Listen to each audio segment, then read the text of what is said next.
Glória a Deus, amados. Pode sentar, irmãos. Nós vamos estar prosseguindo a ministração na quarta-feira. Por enquanto ainda nós não estamos tendo o período de louvor, por enquanto, mas vamos ter, irmãos. E eu quero nessa noite, eu vou pedir, pode entregar aqui, por favor. Pode enviar, viu? Eu vou pedir aos irmãos que me acompanhem nessa ministração. Para mim é uma dos momentos assim mais importantes no livro de Apocalipse, porque é onde vai começar o período da explanação profética. Então eu quero que os irmãos abram a Bíblia em Apocalipse, o capítulo de número 5.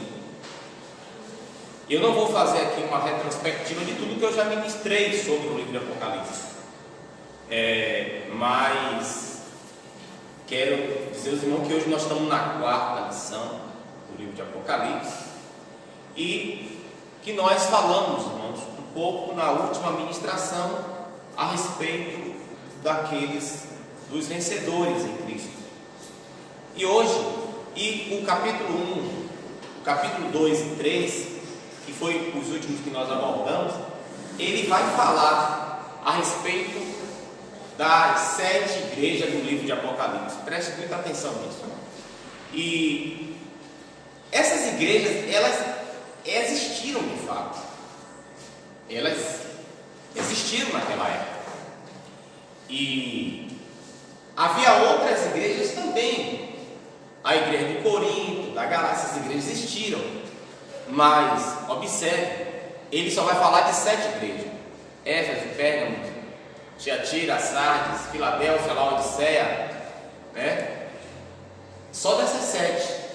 Quero lembrar aqui os irmãos. Eu tenho um irmão que ele, de vez em quando, anota algumas frases minhas e diz assim, frases de efeito, né? Um deles é treino. Até aqui, né? Então, escreve isso. Se é uma frase de efeito, escreve. Nada está escrito na Bíblia por acaso. Então, no meio de tantas igrejas, se Deus colocou ali apenas 7, é porque tem uma razão. Então, uma das razões, irmãos, é que cada igreja ali que o Senhor escreveu, e quando ele fala aquela igreja, por exemplo, como a igreja de Laodiceia, que chama de mornos, eles estavam vivendo aquela situação ali mesmo. Mas cada uma dessas igrejas, ela vai representar a igreja de Cristo em cada época da história. Por exemplo, a igreja de Filadélfia, ela representa a igreja primitiva, a igreja fervorosa.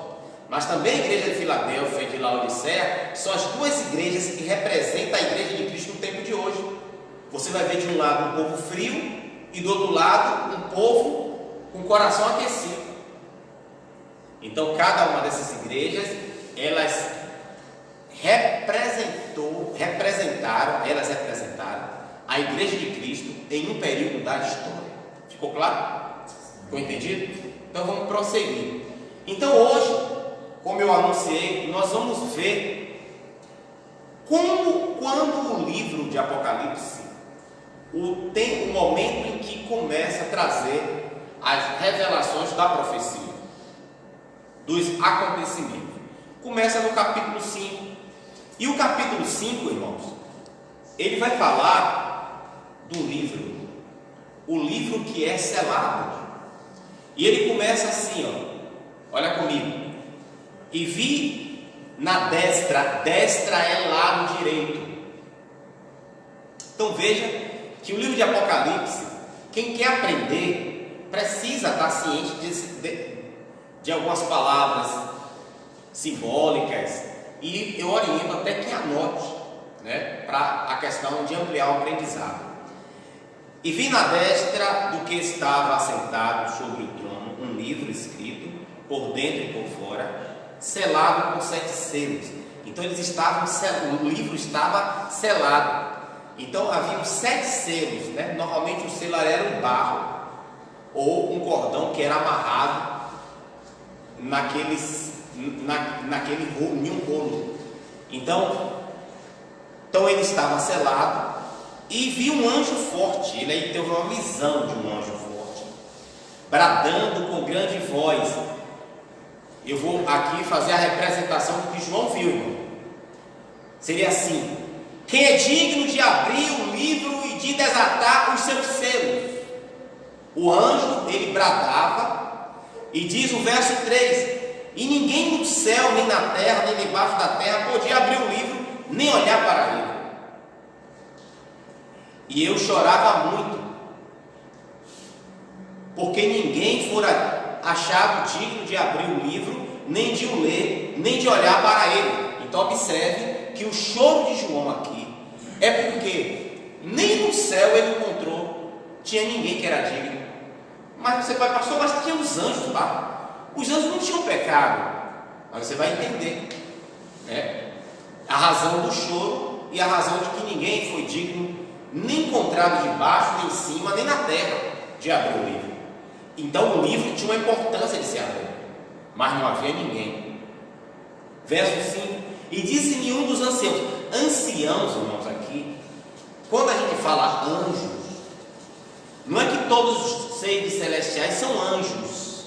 A palavra anjos vem de ângelos, quer dizer mensageiros. Então existe serafim. Serafim não é anjo. Serafins é um ser celestial. Ancião é outro ser celestial. Vocês estão me entendendo? Amém. Estão me entendendo? Então, querubins é outro ser celestial. E tem os anjos. Os anjos, como por exemplo, o anjo que apareceu a José, Gabriel, a palavra mensageiro, ele vem para levar uma mensagem, né? E também a Bíblia fala, eu não vou entrar nesse estudo aqui, que os anjos do Senhor estão ao nosso redor e o diabo ao nosso derredor, E disse-me um dos anciãos: não chore, João, eis que o leão da tribo de Judá, a raiz de Davi, que venceu para abrir o livro e desatar os seus 7 selos. Então encontrou alguém digno de abrir o livro. E olhei, e eis que estava no meio do trono e dos 4 animais viventes, e entre os anciãos, um cordeiro. Então, primeiro ele viu, ele viu a voz que diz o leão da tribo de Judá, e agora ele vai ver o que? Um cordeiro, como havendo sido morto, e tinha 7 chifres e 7 olhos, que são os 7 Espíritos de Deus enviados a toda a terra. E veio e tomou o livro da destra do que estava sentado no trono. Ou seja, o cordeiro veio e tomou o livro da mão de Deus, que é o que está sentado aqui no trono. E havendo tomado o livro, os 4 animais e os 24 anciãos prostraram-se diante do cordeiro. Olha só, irmão, aqui é a cena. Você vê que é um livro que você não pode ter pressa em ler. Então agora aqui, quando ele pega o livro da mão do Senhor, da mão de Deus, se prostra diante dele os anciãos, todos os seres celestiais se prostram diante do cordeiro, tendo todos eles harpas e salvas de ouros, cheias de incenso, que são as orações dos santos. Versos 9 para encerrar. E cantava um novo cântico, dizendo: digno é de tomar o livro e de abrir os seus selos, porque foste morto, e com teu sangue nos compraste para Deus de toda a tribo e língua e povo e nação. Aqui agora está um coro celestial. Digno é ele de abrir o livro, porque ele morreu e com teu sangue nos compraste. Começa a haver aqui um êxtase celestial de alegria. Vocês perceberam aqui? Os seres celestiais estão eufóricos, de alegria, porque aquele que era digno agora tomou o livro. E agora o que vai acontecer? Ele vai abrir os selos. E quando ele vai abrir os selos, vamos ver cada profecia, por trás de cada selo existe um acontecimento. Os 4 primeiros selos vão falar de acontecimento. O 5º selo vai falar do clamor daqueles que morreram em Cristo. dizendo: Senhor, até quando? Até quando nós iremos esperar? Então é um outro grupo que está aguardando a consumação de tudo, o tempo de encerramento. Senhor, até quando? Vocês conseguem contemplar esse acontecimento celestial aqui? Agora, olha só, vamos primeiro aqui ver, que diz assim: eu olhei, né, e ele disse que o leão da tribo de Judá, ele era digno de abrir o livro. Então, primeiro, esse texto aqui ele vai revelar Cristo. Ele vai revelar Cristo como o leão da tribo de Judá, que ele é o Messias. Então, o leão, porque ele é o quê? Um conquistador, um vencedor. Então, aqui ele mostra Jesus sendo o vencedor, um conquistador. Mas logo após vai falar, né? E eu vi um cordeiro. Agora entra o cordeiro, olha só. Agora mostra Cristo como cordeiro. Como cordeiro, ele sacrificou a vida por amor a nós, e o seu sangue nos comprou. Então, como cordeiro, ele comprou a nossa vida. Olha só, irmão. Então, se ele comprou com o seu sangue, se ele nos comprou com o seu sangue, o que nós somos dele? Quando alguém nos compra, nós somos o quê? Propriedade. E quem comprava alguém naquela época era o quê? O Senhor. E o comprado era quem? O servo, o escravo. Então nós somos servos do Senhor, porque ele nos comprou com seu sangue. Também ele fala aqui, que como havendo sido morto, tinha 7 chifres. Os 7 chifres, chifre vai falar aqui de poder, de autoridade, né? de domínio. Vocês lembrem, vocês que estão procurando estudar o livro de Apocalipse, que o livro de Apocalipse ele vai ter complementos no livro de Daniel e no livro de Ezequiel. No livro de Daniel vai falar que a visão que Daniel viu um ser, havia um chifre, depois veio um outro chifre. Cada chifre representava ali o quê? Uma nação. Uma nação que vinha e dominava sobre a outra. Mas por que 7? Porque 7 é um número que ele tem um sentido simbólico, como os números que tem aqui no hebraico, né? O 7 representa a eternidade e a perfeição. Então, quando ele está falando 7 aqui, ele está falando da plenitude. Não é que Deus tem 7 espíritos. Ele tem um espírito só, mas está falando da sua plenitude, da sua totalidade, né? Então, está falando aqui está explanando aqui a plenitude do Espírito de Deus em Cristo. Então, o texto aqui, ele mostra Jesus como cordeiro e como leão, como vencedor, como conquistador. E por ele ter conquistado, por ele ter derramado o seu sangue, agora ele foi encontrado o quê? Digno. Ele foi encontrado digno por Deus de abrir o livro. Por que os anjos não puderam abrir o livro? Porque os anciãos, os querubins, serafins, porque nenhum deles sacrificou a vida por amor a nós, por amor a alguém. Mas Cristo sacrificou, derramou o seu sangue, e com o seu sangue nos comprou. Então, por ele ter nos comprado com o teu próprio sangue, ele foi encontrado digno de abrir o livro. Diga aleluia. E agora nós vamos ver o que é que tem nesses selos, né? O capítulo 6, verso 1. Nós vamos começar aqui. Vamos abrir, hoje nós iremos nos deter praticamente nos 4 primeiros selos. E nós iremos, no final, ver como é que nós vamos vencer, irmão, cada espírito desse que vai ser revelado aqui. Capítulo 6 do livro de Apocalipse. Diz assim: e havendo o cordeiro aberto um dos selos, não cita aqui havendo o leão da tribo de Judá.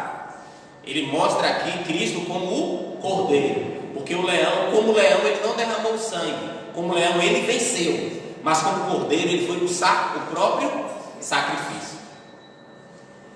E havendo o cordeiro aberto um dos selos, olhei, e ouvi um dos 4 animais que dizia, como em voz de trovão, vem e vê. Como voz de trovão era daí para diante. Você concorda comigo?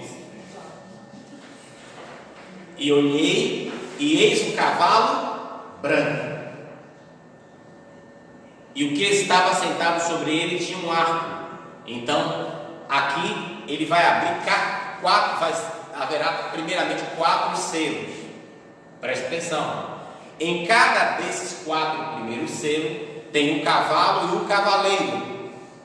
Então, primeiro é um cavalo branco, depois ele vai mostrar um cavalo vermelho, um cavalo preto e um cavalo amarelo. E em cada cavalo tem um cavaleiro. O cavaleiro representa um espírito. Quando eu me refiro ao espírito, é uma ação, né? É uma ação maligna. Os 4 primeiros selos vai mostrar as coisas malignas, as coisas que vão acontecer como um sinais da volta de Cristo. Mas o primeiro selo, irmão, ele já foi discutido por teólogos, que muitos acharam que o cavalo branco o cavaleiro do cavalo branco era o próprio Cristo. Olha o que diz. Então vamos ao primeiro selo. E olhei e eis um cavalo branco, e o que estava sentado sobre ele tinha um arco. O arco é aquilo que atira uma flecha. Se ele tinha um arco, mas não falar que tinha flecha, porque a flecha já foi lançada. E foi-lhe dado uma coroa, e saiu vitorioso e para vencer. Não tem tudo a ver aqui com Cristo? Tem, mas vamos lá. Quem é que está abrindo o selo? Cristo. Como é que Cristo está abrindo o selo e agora é Ele que se apresenta aqui? Né? E outra coisa, quando você lê o cavalo vermelho, preto e amarelo, todos vão falar de catástrofe. Então ele está em uma sequência, então não pode ser. Mas tem tudo a ver com Cristo.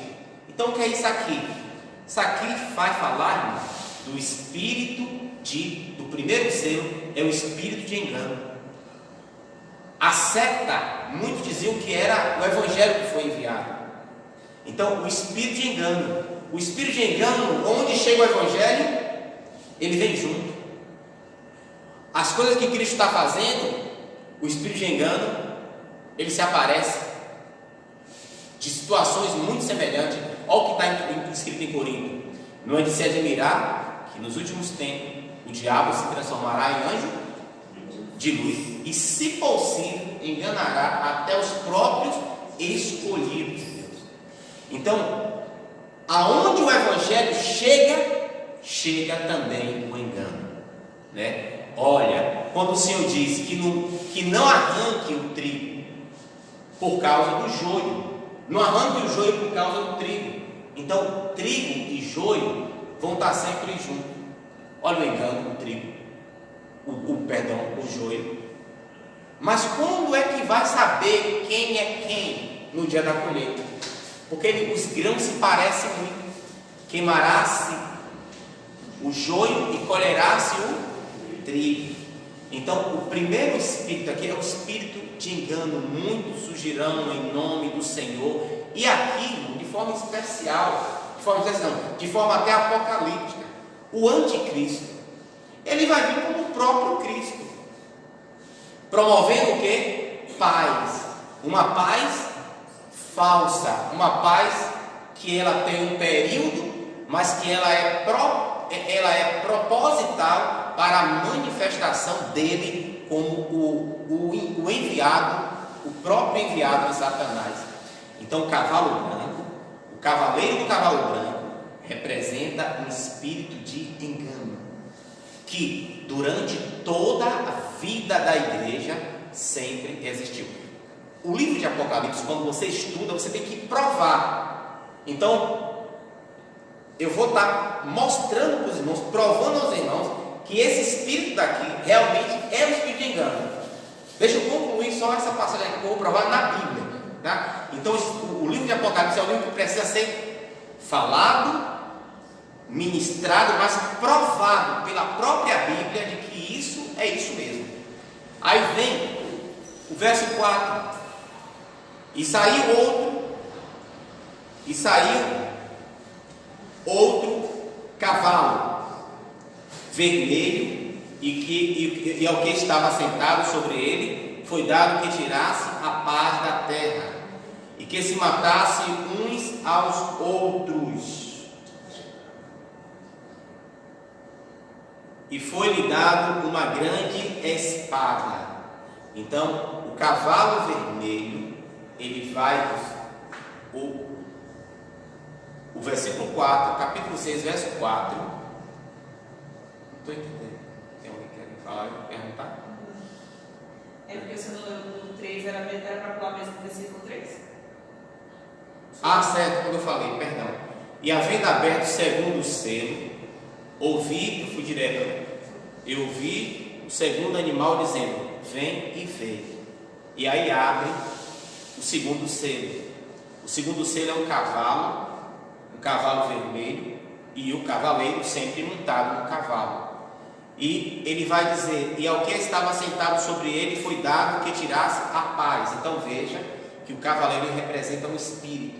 Então foi dado a ele que tirasse a paz, que matasse uns aos outros, e foi lhe dada uma grande espada.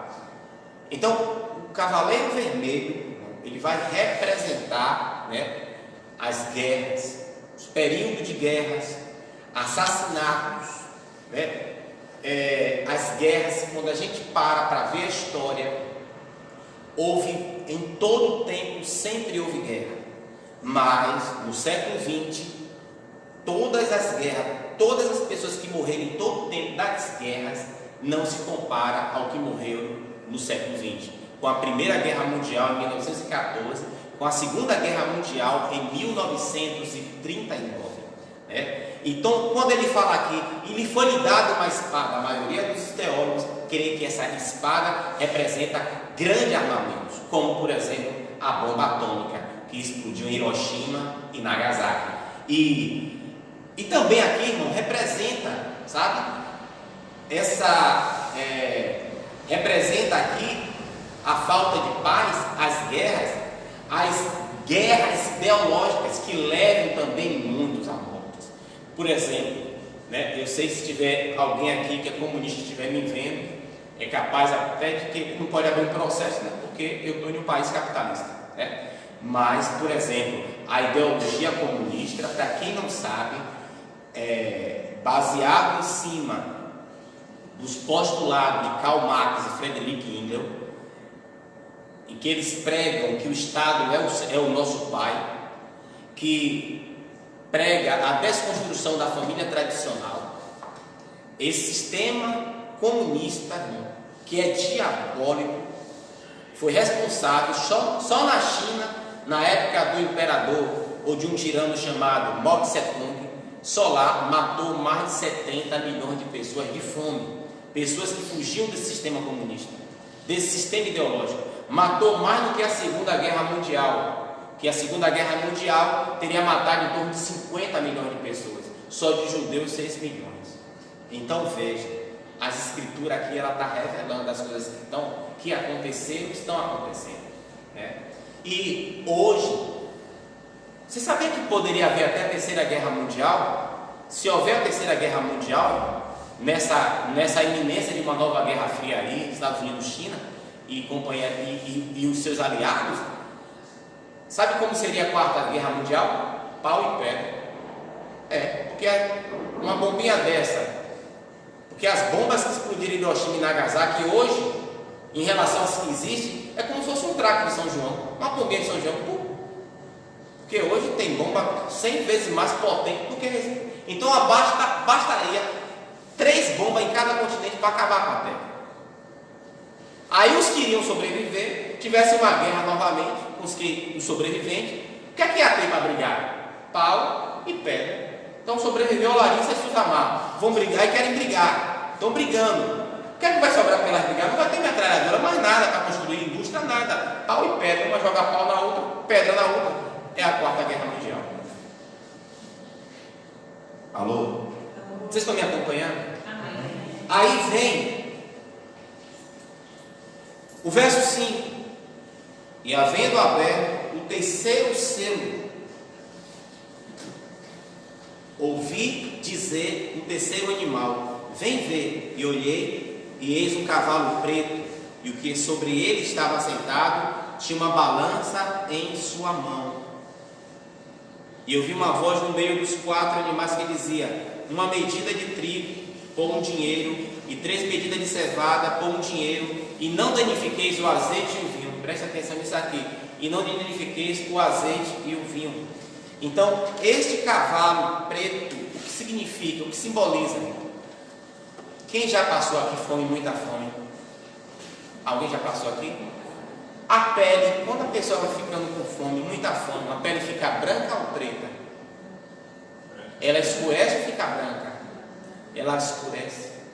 O cavalo preto, ele representa, ele simboliza aqui fome. Em todo o tempo da história da igreja, sempre houve período de fome.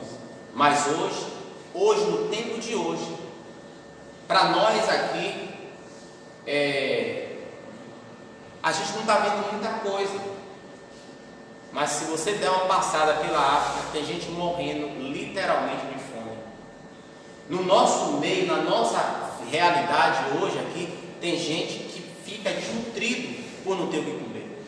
E se você olhar a sua vizinhança, não muito longe, tem gente com necessidade de comida. Então, o cavalo preto, ele simboliza, ele representa crises financeiras, período de fome e crise financeira, porque as crises financeiras levam ao quê? Leva à falta de alimento, que vai gerar a fome. Então, no mundo inteiro, a quantidade de pessoas que morrem por fome é imensa, mas não é divulgado. Esses dados são mostrados mais para o lado da África, mas no mundo, no Brasil, em nossa comunidade, você tem a certeza, tem gente que morre de fome. Então, são nesses períodos normalmente de pestilência, de pandemias, certo? Que a fome, ela torna-se cada vez mais intensa. Olha só uma coisa que eu vou falar aqui para os irmãos, para vocês que estão me vendo.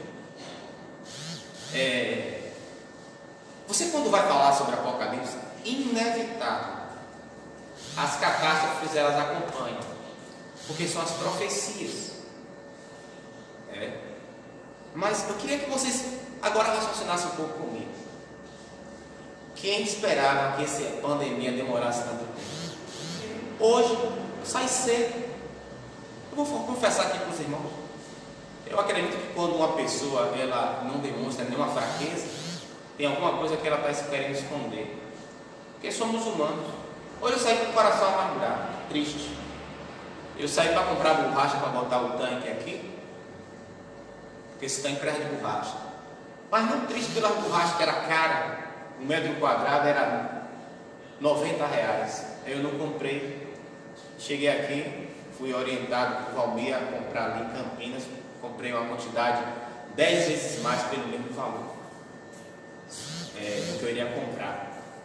E eu fiquei pensando, assim, quando eu olhei os dados de ontem, no cenário mundial, da amplitude da pandemia. Tem alguns governos que estão, como o Brasil, essa guerra que às vezes você não sabe realmente quantos morreu quando. Já é provado que tem médicos que estão sendo obrigados, quem morreu de gripe lá, registrar que morreu de coronavírus. Eu não vou entrar muito nesse detalhe aqui. E aí, diante dessa situação toda, não tem previsão de retorno de aula. Não há previsão. E eu fiquei pensando na minha filhinha ali. Meu Deus, fiquei em casa o tempo todo. Fiquei pensando em outros também, adolescentes da igreja. Pensando, meu pai, essa situação, se não. E já vi hoje falar que talvez as aulas só vão voltar no ano que vem. Meu Deus do céu, esses adolescentes enclausurados dentro de casa. Muitos entrando em situação crítica de tédio. E aí, observe, fiquei também contemplando. Eram 2 parcelas do auxílio emergencial. Agora voltou para 4, parece, né? Vai ser 4, reduzindo o valor, né?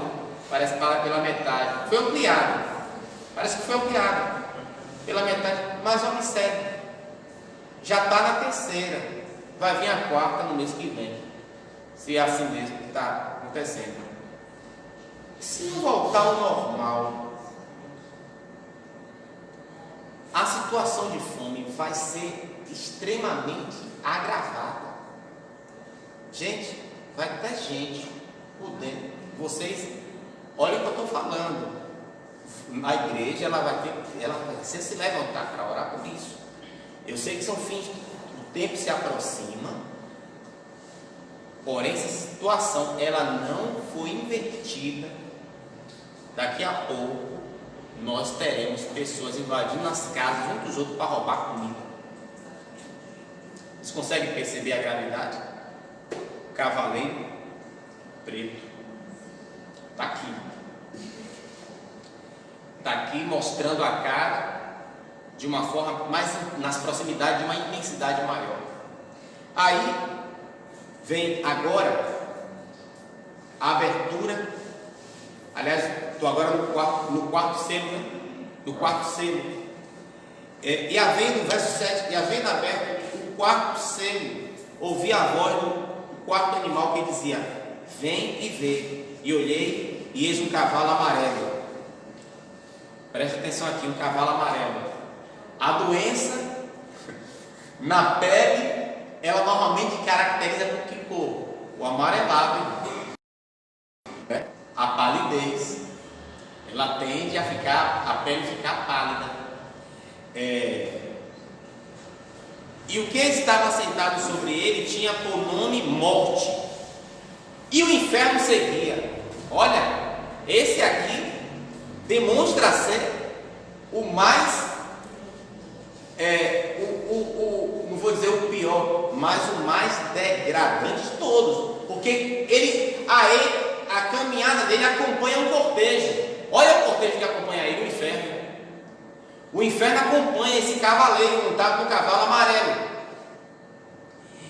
Quem estava sentado sobre ele tinha por nome morte, e o inferno seguia, e foi-lhe dado poder para matar a 4ª parte da terra.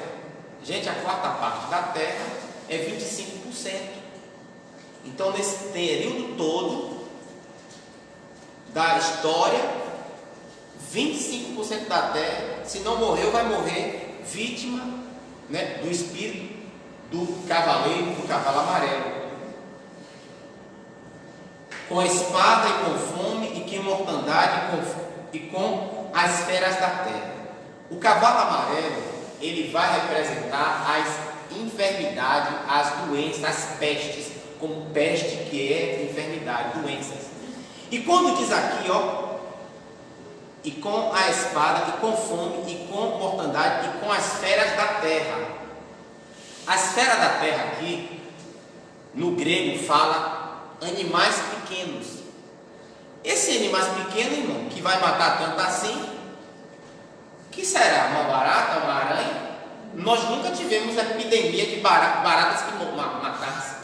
Apesar de quase toda mulher achar que a barata vai morder, vai matar ela, né? Porque eu nunca vi algo comum às mulheres como o efeito da barata. A barata voa e começa o grito, né? Se a barata voadora, todas as baratas elas podem voar, mas barata não mata, ou quase não mata, não sei de susto. A aranha também nós nunca tivemos um registro de epidemia. O único inseto, animais pequenos, que é provado que causou desastre sobre a terra são os gafanhotos. Os gafanhotos, mas não morte, mas destruição, que claro vai provocar morte, destruição na lavoura. Então, que animais pequenos são esses na tradução do grego? Não, aqui não há dúvida: bactérias e vírus. Então fala que essas feras pequenas, elas são responsáveis por 25% da morte da terra. Ou seja, as doenças, as epidemias, as pandemias, aqui, o cavalo amarelo. né? Esses são os 4 primeiros selos. Eles vão falar de catástrofe que irão acontecer na face da terra. Vem o 5º selo e diz: e havendo aberto o 5º selo, vi debaixo do altar as almas dos que foram mortos. Aqui muda, aqui já muda, por amor da palavra de Deus e por amor do testemunho, e clamavam com grande voz, dizendo: até quando, ó verdadeiro e santo, dominador, não julgas e vingas o nosso sangue dos que habitam sobre a terra? Que é um clamor daqueles que já morreram em Cristo, né? Essa vingança, na verdade, não é vingança, é a remissão do tempo. É a remissão do tempo. Agora, nós vamos ver, irmãos, na própria Escritura, a confirmação de que esses cavaleiros montados nesses cavalos, respectivos de cada cor, representa realmente aqui o espírito de engano,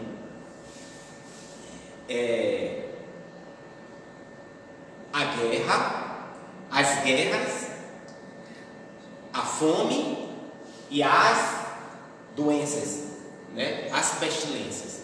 Mateus 24, quando você lê Mateus 24, que Jesus está no templo e que os discípulos mostram: Senhor, olha que bela essa construção.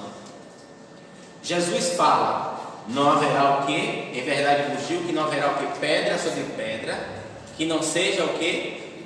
Derrubado. Os discípulos chamam Jesus em particular e dizem: Senhor, quando é que essas coisas vão acontecer e quais são os sinais do fim do tempo? E aí, Jesus, ele é como se abrisse um livro e mostrasse para os apóstolos as coisas que irão acontecer.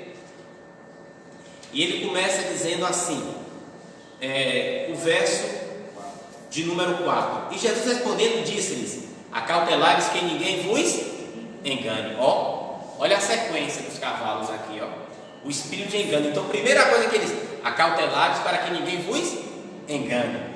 Verso 6: e ouvirei de guerra, cavalo vermelho. Verso 7: porquanto se levantará nação contra nação e reino contra reino, e haverá fomes, cavalo preto, e pestes. O que é pestes? Doenças. Cavalo amarelo. Na sequência, tem outros acontecimentos aqui, mas na mesma sequência. Então, o livro de Apocalipse, ele deve ser estudado assim, confirmando a fala, né? Confirmando os versículos com outros textos, porque ele é muito rebuscado de sentido figurado. Então, uma pergunta: pastor, existe alguma forma de nós nos livrarmos, de nós sermos protegidos contra esses 4 cavaleiros? Sim, irmão. Quero que vocês abram aí comigo Apocalipse capítulo 4, verso de número 7.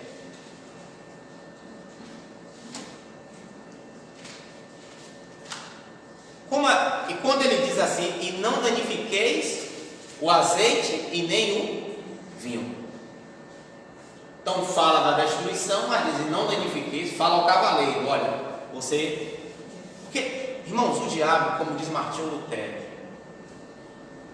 o diabo, alguém acha que o diabo ele é poderoso? O diabo é realmente forte. Imagina um cortejo de um terço de uma terça parte dos anjos que hoje são demônios acompanhando ele. Nós não somos páreo do diabo. Agora, em Cristo, nós somos sim, porque o Senhor esmagou as cabeças da serpente e nos delegou essa autoridade. Amém? Amém.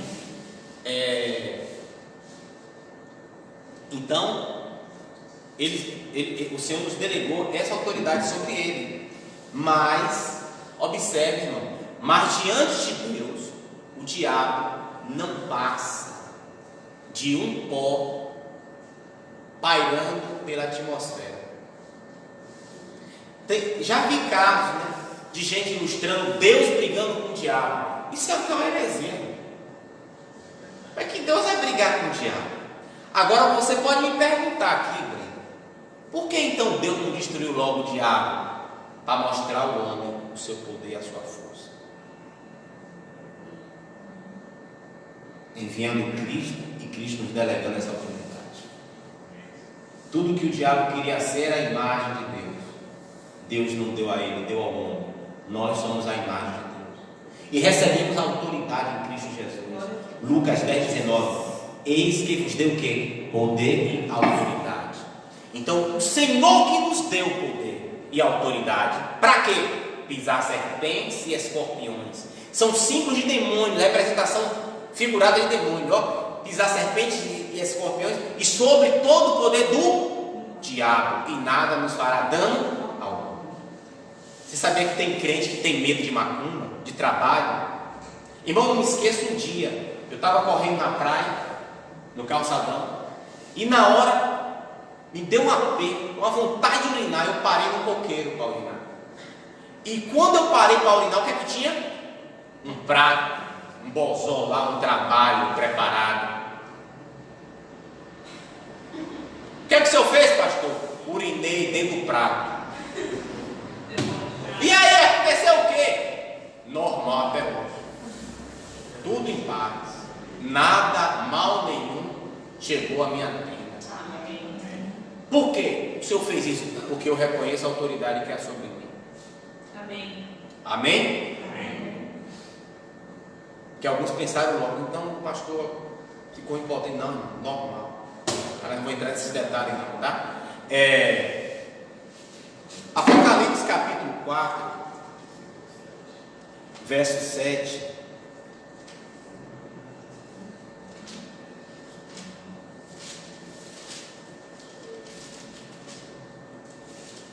Vamos concluir agora aqui. Tem outro microfone não, né? Outra bateria. Tem outra bateria? Outro microfone.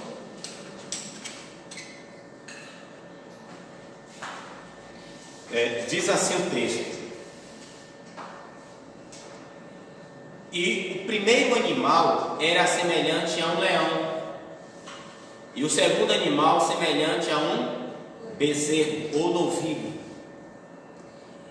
E tinha um terceiro animal o rosto como de homem, e o quarto animal era semelhante a uma águia voante.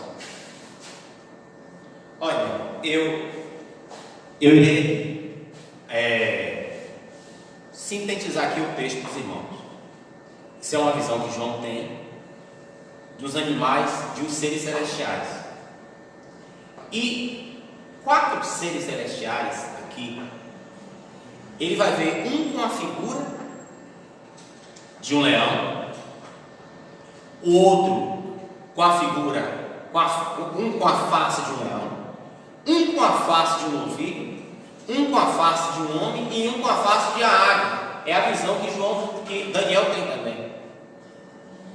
Então, cada um desses animais, eles são simbólicos. Eles vão representar aqui a face de Cristo. Então, a face de cada animal aqui representa a face da expressão de Cristo.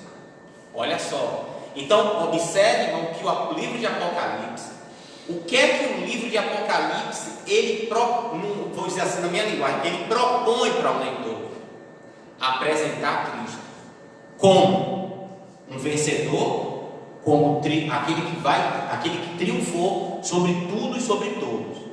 O livro de Apocalipse, ele vai revelar mais sobre Cristo.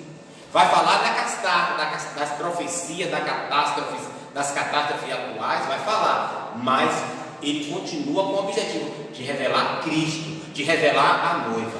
Não percam isso de vista para você entender aqui, tá ok? Então, esses animais aqui, cada um deles representa uma das faces de Cristo. Não é que Jesus tenha 2 caras. Quando eu falo face, eu me refiro à ação de Cristo, né? E essa ação, e cada face dessa, vai representar um dos 4 evangelhos. Olha só. Por que 4 evangelhos e não 5? Lembra que eu falei no início? Nada está escrito por acaso. Tudo tem um propósito. Por que 4? Porque existe uma explicação por 4. Eu posso não saber. Deus pode não ter te revelado, mas existe. Você pode futucar, estudar, mas há uma razão porque são 4. Então cada um desses animais vai representar a face de Cristo e vai representar um dos evangelhos. E eu vou mostrar aqui para os irmãos. E com isso eu vou dizer aos irmãos como nós podemos vencer a ação desses 7 espíritos. Ou seja, como nós podemos ser guardados, protegidos por cada um desses espíritos do cavaleiro montado no cavalo, em que os selos são abertos. Então vamos lá. A face do leão. O que representa o leão na Bíblia? Na Bíblia, o leão vai representa tanto para estudiosos da natureza, né, para o biólogo, e para os teólogos, a sua figura na Bíblia, ela é muito rebuscada. Ela tem um significado muito forte e muito comum a todos o entendimento. A face do leão não tem nenhuma dificuldade de compreender, porque a figura da tribo de Judá, a bandeira da tribo de Judá, havia ali a figura de um leão. O leão, ele apontava para o Messias. Então, o leão, ele representa a força, a coragem, representa a face de um vencedor. A face de um vencedor. Então, um dos animais aqui tinha a face de leão. Então, representa Cristo como um vencedor. O novilho é o boi. É um outro ser celestial que tem a face de um novilho. O novilho, o boi no caso, ele representa aqui o sacrifício. E representa, então, o sacrifício representa aquele que sacrificou como servo. Aí, em Mateus e Marcos diz que o Filho do Homem veio para servir, não para ser servido. Então o boi representa o sacrifício, representa a servidão. O homem, outro ser celestial, tinha a face de um homem. O homem aqui vai representar o quê? A face de Cristo, da inteligência e da imagem de Deus. Lembrem vocês que de todos os animais na face da terra, só um, Deus disse: esse é a minha imagem e a semelhança. Foi quem? Foi o tatu ou o tamanduá? Hein? Ou foi o leão? Quem foi que Deus disse que ia fazer segundo a sua imagem e semelhança? Foi o homem? Não foi o cavalo, não? Foi o homem. Somente o homem Deus falou: esse é a minha imagem e a minha semelhança. Então ele pensa. Então ele foi criado para viver eternamente. Olha só, o projeto de Deus é que eu vivesse eternamente. Ele foi criado sem pecado, imagem e semelhança de Deus. As emoções, Deus é amor, então eles têm sentimentos. A Bíblia diz o seguinte, que o Espírito Santo tem ciúme por nós. Olha só, então Deus, ele tem sentimentos, irmão. O que é ciúme aqui? É o zelo, é a tristeza que traz ao coração de Deus, o Espírito Santo, quando você deixa ele por outra coisa, quando você coloca ele em segundo plano e coloca outras como prioridade. Veja que a Bíblia, irmão, ela é interpretada pela própria Bíblia. E o quarto ser vivente, qual era o último? Era a face de uma águia. A face de uma águia. A águia é o animal que mais alto voa. É o animal que tem a visão mais longa de todos os animais. A águia consegue ver um objeto a 3 quilômetros de distância, 3.000 metros. Olha só. Então isso fala da soberania. né? Então, Deus está sentado no mais alto trono, acima de tudo e de todos. Então, a águia, ela apronta para a posição do Filho do Homem, que está sentado acima de tudo e acima de todos. Agora, os evangelhos, os 4 evangelhos, eles vão ratificar, queridos, cada significado da expressão da face de um desses seres. Por exemplo, em Mateus, ele é o leão da tribo de Judá. Por que ele é o leão da tribo de Judá? Porque Mateus revela Jesus como o leão. A sua genealogia vem de Abraão. Então, de Abraão vai passar por Davi. E aqui há a promessa de que ele é a descendência de Davi. E por ele ser o leão por ele ser, no caso, ser descendência de Davi, ele é o leão, que é o Messias da tribo de Judá. Então, quando o povo falava, Jesus, filho de Davi, tem misericórdia de mim, eles estavam querendo dizer o quê? Jesus, o Messias, da descendência de Davi, você que é o prometido, o enviado, que chegou, tem misericórdia. Então, Mateus revela Cristo como leão da tribo, como leão, né? Porque aqui no caso, ele tem uma descendência. Então, o leão da tribo de Judá, que é o Messias, tem uma descendência, tem uma genealogia. O livro de Marcos, irmãos, ele não tem genealogia. Não há genealogia. O livro de Marcos, o capítulo 10, verso 45, diz assim: o Filho do Homem veio para servir e não para ser servido. Então, Marcos, ele vai apresentar Cristo como o boi, como o novilho, aquele que serve. Quem serve é escravo. Que Marcos não tem genealogia, porque ele apresenta Jesus como o servo, aquele que disse, né, durante 3 vezes antes de ir para a cruz, é o que ele falou: Senhor, se possível, afasta de mim esse cálice, todavia que não seja feita a minha vontade, mas sim a tua. Servo. O servo obedece, e obedece até para ir para a cruz. Então, no livro de Marcos, ele vai apresentar Jesus como o boi, como o novilho, como o servo, aquele que serviu. Amém? Amém. E serviu até a morte. A outra face, o homem, a face do homem, o livro de Lucas. O livro de Lucas, ele vai apresentar Jesus como o homem. Por quê? Há uma genealogia.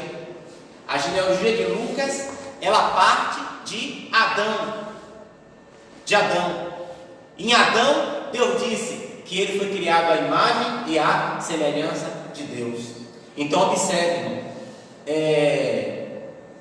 então o homem revela a Cristo no livro de Lucas, porque expressa que Cristo, ele é a imagem e a semelhança de Deus.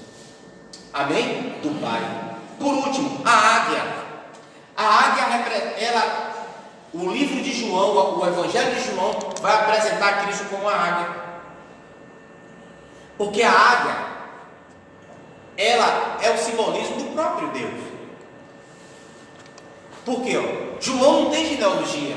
Então eu poderia dizer que ele apresentaria Jesus como escravo. Mas logo no início de João, ele vai apresentar Jesus como Deus. Olha o que diz: no princípio era o Verbo, e o Verbo estava com Deus, e o Verbo era Deus. Então, o livro de João não tem genealogia. Por quê? Porque Deus não tem genealogia. Ele não tem princípio e nem fim. Diga amém. Amém? Então, esses 4 animais são revelados. evangelhos como as faces de Cristo, as representações de Cristo. Então, olha lá. Então, como nós, como igreja, como servos do Senhor, podemos ser guardados, protegidos desses 4 cavaleiros, dos cavalos, que os selos são abertos, olhando para as faces de Cristo, tendo a revelação das faces de Cristo para a nossa vida, recebendo essas verdades e guardando em nosso coração. Então, como um servo do Senhor, eu creio, eu acredito que na minha vida Ele é o leão da tribo de Judá. Então Ele me deu força para vencer.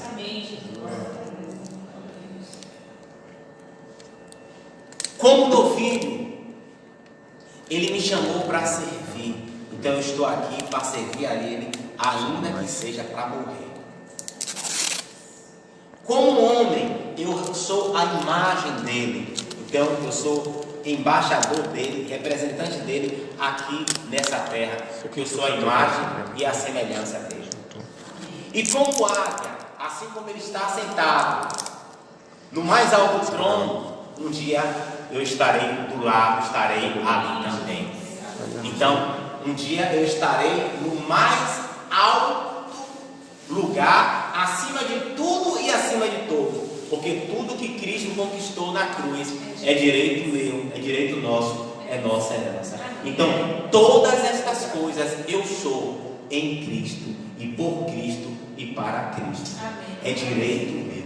Então, eu posso me guardar, eu posso ser protegido de todos esses espíritos, desses 4 cavaleiros. Sim, como? Crendo no que as Escrituras ela falam. Então, irmão, é o seguinte, que eu não posso, quer dizer, pode vir guerra, pode vir fome, pode vir doença, pode vir um engano, mas nada disso pode tirar a minha vida de estar ao lado do Senhor. Amém. É essa a verdade. É essa a verdade que eu e você, que nós devemos guardar no nosso coração, na nossa vida. O que Ele conquistou e que eu recebi, pode ter a pandemia, pode estar lastrado, né? Olha, nós temos orado aqui para Deus nos guardar dessa pandemia, mas muitos crentes têm morrido, muitos homens e mulheres consagrados. Ninguém está imune, queridos. Mas observe, na hora que eu entro em um pânico de medo, aí eu pergunto: e a paz que você tem que ter na convicção de que vai estar com Ele um dia? Então é justamente isso. Nada disso pode tirar essas convicções do nosso coração. Que vem a bomba atômica, pode até explodir Jardim Cajazeira, mas isso não vai tirar a minha vida de estar um dia com o Senhor para todos sempre. Amém. Por quê, queridos? Adão, ele entregou na mão do diabo a autoridade que Deus lhe tinha, mas Cristo resgatou de volta, tomou de volta. Por isso que ele foi digno de abrir. Que o Espírito Santo, irmão, possa ter falado a você essas verdades e possa gerar vida em cada um de você, em nome de Jesus. Que o nosso coração ele possa se borbulhar de alegria quando a gente pensar, ouvir nas coisas celestiais, porque é para lá, irmão, que um dia nós iremos. Então é nas coisas celestiais. Nós estamos na terra, temos que trabalhar, temos que fazer isso, fazer aquilo, fazer aquilo outro, faz parte disso aqui. Mas os nossos olhos não podem desgrudar do céu, porque é de lá que vem o nosso socorro, é de lá que ele vai vir. Os nossos olhos não podem, os nossos ouvidos não podem ignorar as coisas celestiais, irmão, porque a trombeta tocará e nosso ouvido tem que estar pronto. Chegou a hora, chegou o tempo, chegou o momento. O quinto selo fala da expectativa daqueles que morreram no Senhor. Pai, até quando? Pode encerrar logo esse negócio para acabar e eu poder desfrutar de tudo isso que o Senhor prometeu. Havia uma euforia na abertura do quinto selo. era a revelação daqueles que morreram em Cristo. Essa revelação, irmão, ela é para mexer conosco, para que o nosso coração venha ser despertado pela ânsia daqueles irmãos que morreram, né? Senhor, volta logo. Senhor, comunhão contigo. Enquanto o Senhor não volta, me ajuda. Eu tenho minha dificuldade, eu não consigo ter essa intimidade, essa comunhão contigo. Eu vim hoje andando, irmão, de lá de casa até aqui, mesmo na chuva. Não foi porque não tinha dinheiro para pagar transporte, não, porque eu estava no carro, porque meu coração estava querendo, eu tenho que orar. Chego em casa, tem gata, aí tem meu sogro, daqui a pouco vai levar a bala, aí daqui a pouco aí eu não consigo, aí é panela na casa, eu quero orar, eu quero falar com o Senhor, eu quero derramar do Senhor. Aí eu vim andando de Castelo Branco até aqui. Querido, se tua casa você não está conseguindo orar, te oriento, vá para o trabalho andando, você vai começar a orar andando, né? E você vai sentir com certeza que quanto mais você ora, mais algo começa a mexer em você. Eu fazia muito isso na praia, andando pela praia. Eu disse, meu Deus, eu tenho que voltar a orar como eu orava antes, caminhando, porque eu não consigo. Tem gente que consegue ficar aqui 1 hora de joelho, eu não consigo, irmão. Às vezes eu oro até deitado, né? Pastor, e Deus está ouvindo, né? Já que o senhor está deitado, Deus não está preocupado com a posição que você está, mas como o teu coração está inclinado para Ele. Então ande, ore, veja como você vê. É melhor para você de madrugada, para outra de dia, para outra 3 horas da tarde, para outra andando, para outra é tomando banho na praia, no chuveiro, é sentado lá no trono do banheiro. Faz o que você sente melhor, faz, irmão. Porque uma coisa eu te digo, é gostoso você chorar diante do Pai. E você acredita? Eu chorei hoje bastante. Carne ruim de chorar aqui, carne de pescoço para chorar. E eu chorei, foi tão gostoso. Quanto mais você passar na presença do Senhor, você vai chorar, é inevitável. Você vai sentir o gozo, vai sentir, ainda que você não sinta nada, vem as convicções, Ele está aqui me acompanhando, está aqui do meu lado, me sustentando.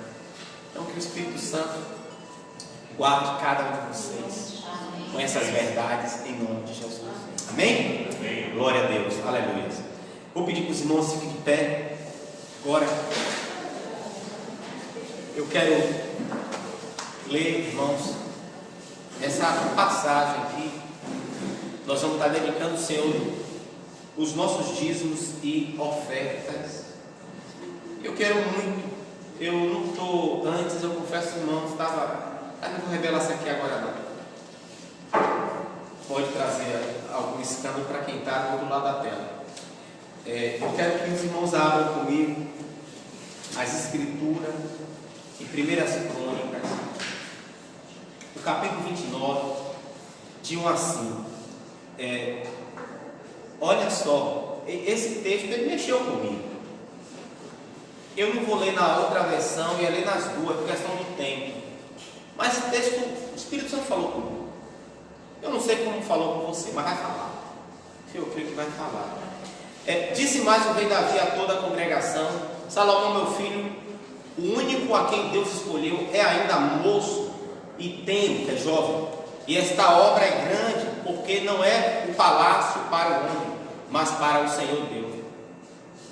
Eu, pois, com todas as minhas forças, já tenho preparado para a casa de meu Deus ouro para as obras de ouro, e prata para as obras de prata, e cobre para as obras de cobre, e ferro para as obras de ferro, e madeira para as de madeira, pedras de ônix e as de engastes, e pedras ornamentais e pedras de diversas cores, e toda sorte de pedras preciosas e pedras de mármore em abundância. E ainda, porque tenho afeto à casa de meu Deus, o ouro e a prata particular que tenho, eu dou para a casa do meu Deus, afora tudo quanto tenho preparado para a casa do santuário: 3.000 talentos de ouro de Ofir, e 7.000 talentos de prata purificada para cobrir as paredes das casas, ouro para os objetos de ouro e prata para os objetos de prata, e para toda a obra da mão dos artífices. Quem, pois, está disposto a encher a sua mão para oferecer hoje voluntariamente ao Senhor? Cada talento, cada texto que fala de talento é tonelada. Só de ouro foi mais de 100 toneladas, só de prata foi mais de 200 toneladas. Imagine como era esse tempo. Davi ia morrer e ele preparou tudo para a construção do templo. Quero lembrar os irmãos que Davi, quando começou a sua história, ele estava lá no campo cuidando de ovelhas em torno de 16 anos. Família humilde. Então veja como ele começou, agora veja como ele terminou. Então veja, a vida cristã não é muito importante como começa, mas sim como vai terminar. Amém. E é outra fase de efeito, né? Vai escrever aí. E quando ele está nas proximidades da morte, ele vai preparar Salomão. Eu vou morrer, não vou construir o templo, porque o Senhor disse que não vai ser eu, vai ser você. Deixou tudo.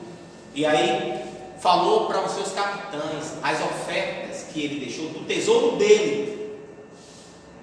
E diz aqui: quem, pois, está disposto a encher a sua mão para oferecer hoje voluntariamente ao Senhor? Então a pergunta que ele fez: eu já fiz a minha oferta, agora quem que você está disposto a ofertar voluntariamente? Irmãos, quando eu recebi essa palavra do domingo, eu tomei uma iniciativa aqui imediata. Não pensei muito em nada.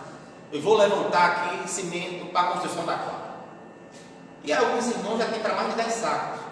Está faltando o seu. E houve depois alguns questionamentos de alguns 3 ou 4. Eu não estou criticando a posição de cada pastor, construir quadra, tal. E aí eu fiquei refletindo, eu fiquei pensando, vou parar a campanha? Não, vou prosseguir. E aí, irmãos, o que eu queria falar é que pode ser a quadra, pode ser galpão, pode derrubar, não sei. Eu sei que nós vamos levantar essa quantidade. Não vai se perder, vamos agir logo. Porque pode ser o início, sabe, de uma sacudida de Deus na vida da igreja para mudar o aspecto físico. O aspecto físico não salva ninguém. Mas nós não podemos ficar em um espaço em que as coisas estão cada dia mais velhas, caindo nos pedaços e tudo. E aí eu consegui entrar em contato com o arquiteto. Olha que bênção, irmão. Olha como Deus está movendo. A arquiteta vai marcar comigo aqui. Então a construção da quadra, ela é um projeto do galpão. Então a quadra, ela pode ser construída com os buracos e os tampões, para na hora vamos pré-moldado colocar e levantar o galpão. Não vai perder dinheiro. Está entendendo? Então é o seguinte, falta alguns ajustes naquilo que o Senhor incendiou meu coração, mas a campanha continua. Doe o seu saco de cimento, e quanto mais rápido melhor. Por quê? Porque com certeza tem hora, a revelação de Deus é como um raio, assim, pá, caiu. Quem pegou, pegou na hora. Quem não pegou, não pegou. Aí a outra oportunidade. E eu peguei essa palavra e estou aqui ofertando voluntariamente. O meu já foi com 4 sacos de cimento. 4 sacos. Então que os irmãos estejam orando, né? Mas tem uma outra fase assim poderosa, amados. Primeiro a gente obedece, depois, né, você pergunta. Então perguntar, questionar é fácil, mas às vezes a gente, quando é um ato irresponsável, uma coisa, eu sou irresponsável o tempo todo. Então quero que os irmãos estejam orando por isso, porque eu acredito que é o início de uma grande mudança. A promessa, tanta gente profetizando, pastor é 2.000, é 3.000 pessoas, vem Valdir, é 30.000 pessoas, pastor, eu sei que não dá para botar 30.000 pessoas aqui, mas vai ser 30.000, eu recebo. Então há sempre uma promessa de crescimento e de avanço. E quando essas coisas acontecem no tempo de prosperidade, é normal. Mas quando acontece no meio da pandemia, sabe o que vão dizer? Só Deus. Quem participou da compra do terreno aqui? Nós tínhamos 7 mil reais só guardados somente. O prédio foi 92.500, compramos por 2.500. Não havia condição, eram 60 e poucos irmãos naquela época. Aí o que aconteceu para a gente comprar? Teve os críticos, sempre vai ter os críticos. Foi a Alan Sanches, porque teve aqui o vereador que pagou, não deu nem um centavo, nem sabia de nada. Mas existe até aqueles que perseguiam você. Nessa hora, muitos sabem o que disse? Ali foi Deus. E depois eu comecei a ouvir falar: foi Deus ali. Só Deus para fazer aqui. Então, nesse tempo de pandemia, é tempo de milagre.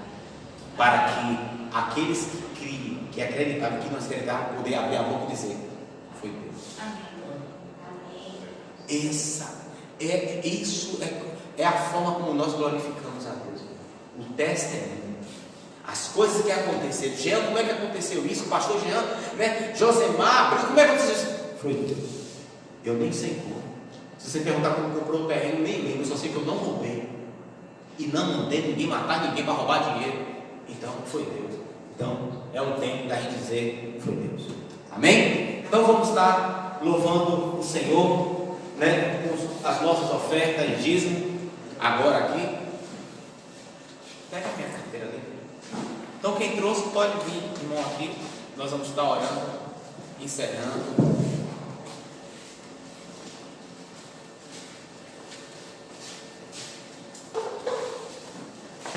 Nossa, que silêncio.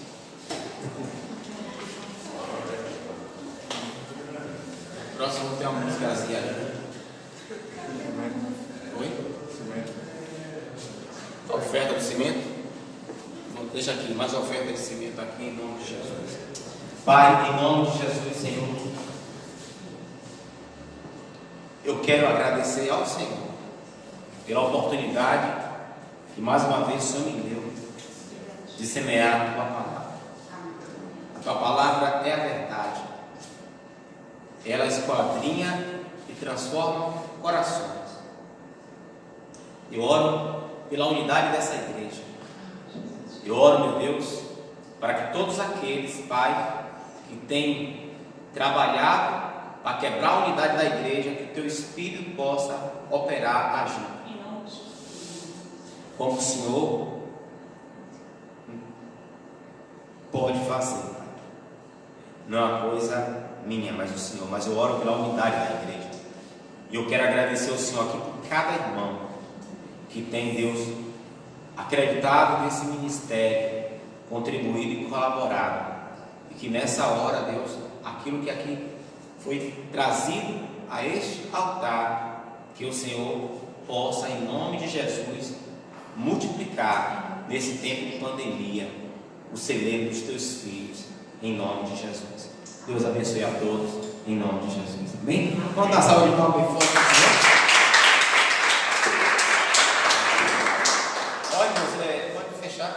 O cimento, tá?